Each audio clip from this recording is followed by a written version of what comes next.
شعرونه عرض دي چې په چپو یې خپل وجود ورو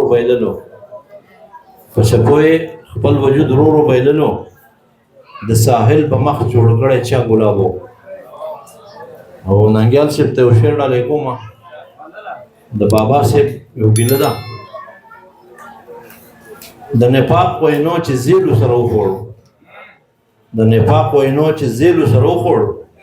دغه قام نه مې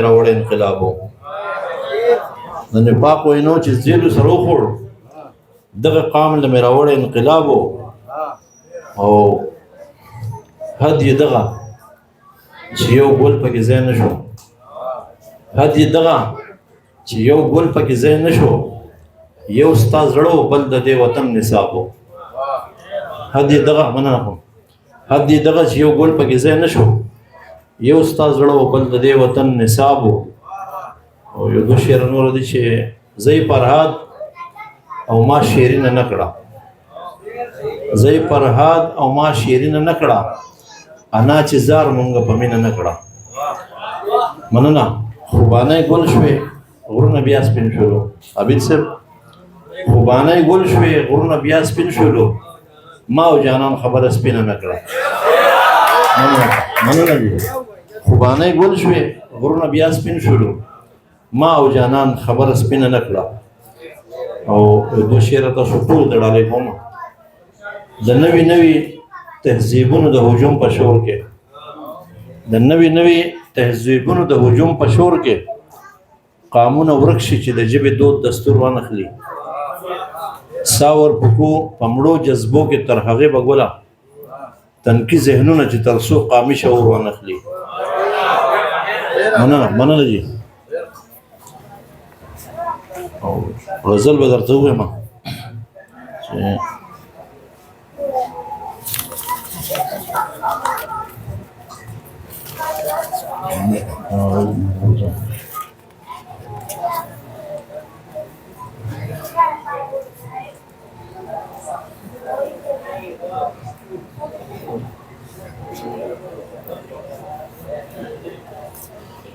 دا دو شعر نور تاسو ته وایم چې د بخت او تخت قصه له منځه وځي. شاداب صاحب چې د بخت او تخت قصه له منځه وځي هله پوهه په معنی به د امزاد شي.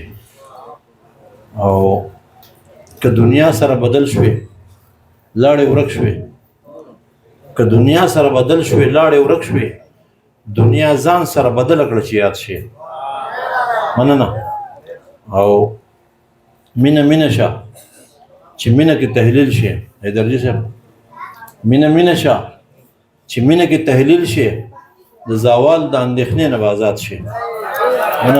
مننه جی. مینه شه چې مینه کې تحلیل شي د زوال د اندېښنې نه آزاد شي. او غزل درته وایم چې هغه لاچي لونګ خبرې کوي. اپریدي صاحب دانش هغه لاچي لونګ خبرې کوي کله اترنګ خبرې کوي. او د ژوند خواږه ترېنه خوبونه یوړل جانان د پوس پالن خبرې کوي. د ژوند خواږه ترېنه خوبونه یوړل جانان د پوس پالن خبرې کوي. او شعر ده چې اقدار له داسې زلمو پاتې واخله چې د انګور او بنګ خبرې کوي. اقدار د داسې زلمو پاتې واخله چې د انګور او بنګ خبرې کوي. او د واکدارانو باس ته قیاس واخیستم ټول سا اورنګ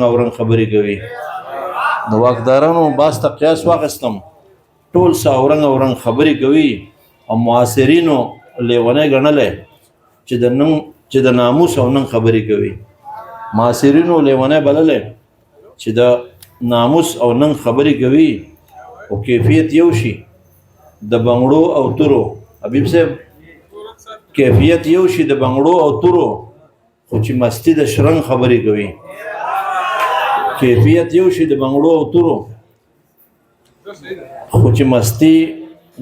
خبرې کوي. او قاتل د امن او ښکلای بولم قاتل د امن او ښکلا بولم چې د بې ځایه جنگ خبرې کوي. قاتل د امن او ښکلا بولم چې د بې ځایه جنگ خبرې کوي. او شعر ده چې وینه سړه جذبې سینو کې مړې دي، وینه سړه جذبې سینو کې مړې دي، په مخ د تورې زنګ خبرې کوي. او شعر ده چې ظاهر باطن چې په ښکلا مین وي تل د وږمو او رنګ خبرې کوي. چې په ظاهر باطن ښکلا مین وي تل د وږمو او رنګ خبرې کوي.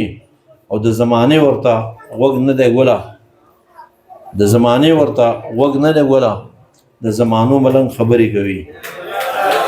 زمانې ورته غوږ نه دی ګوله، د زمانو ملنګ خبرې کوي. هغه لاچي لمون خبرې کوي، کله اترنګ اترنګ خبرې کوي. ډېره مننه کوم.